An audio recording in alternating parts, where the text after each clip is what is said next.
February 16th, 1997. Dale Earnhardt flipped his number 3 GM Goodwin Chevrolet at full speed, got checked into an ambulance, jumped out of the ambulance, and drove his car back to pit road. That moment, it's not just history, it's a legend. It was Earnhardt's 19th chance at the Daytona 500, 19 years chasing the checkered flag. He started off strong, won his twin 125 qualifier, led 48 laps, and looked poised to conquer.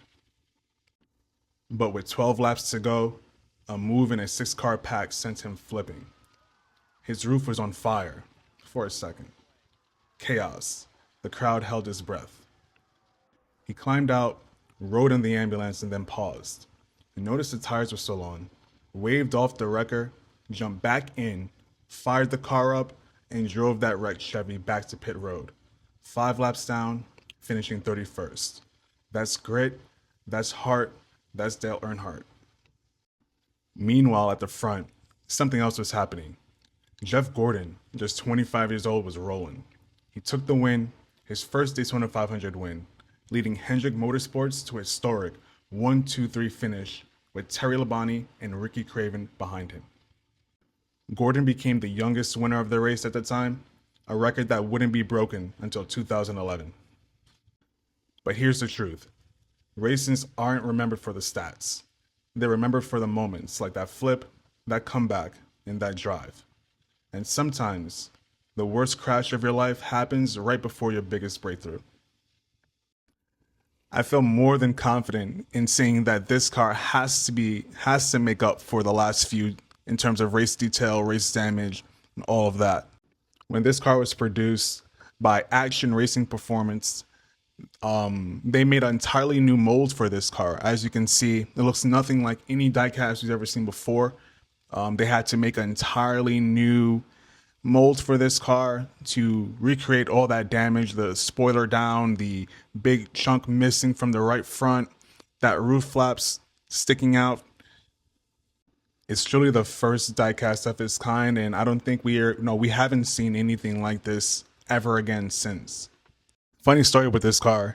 I have this car in a display case with 15 other cars. One day I was moving things around and I had that case standing up in the corner, and unfortunately the case fell over, landed flat on its face. My sister was over at the time. I picked the case up, the glass was shattered, but everything else was fine. But I pulled this car out to show her, like, oh my God, everything broke, look at this car.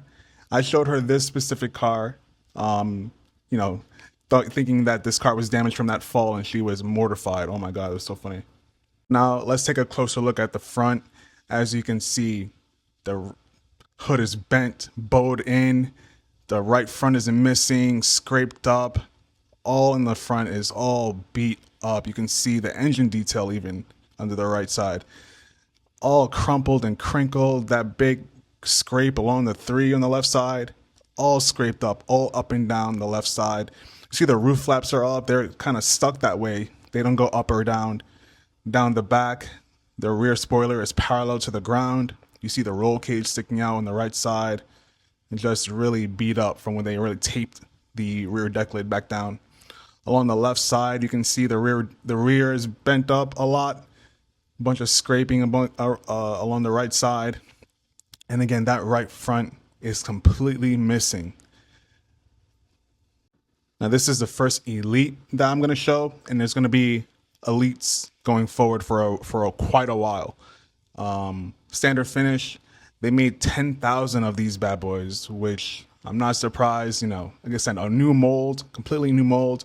They made sure they got their money's worth, and I'm so grateful that they decided to take a chance and make this, because, oh my God, it's absolutely beautiful despite all the damage. This car is raced in 1997, but was released by Action in 2004. The DIN number on this specific car is 1064.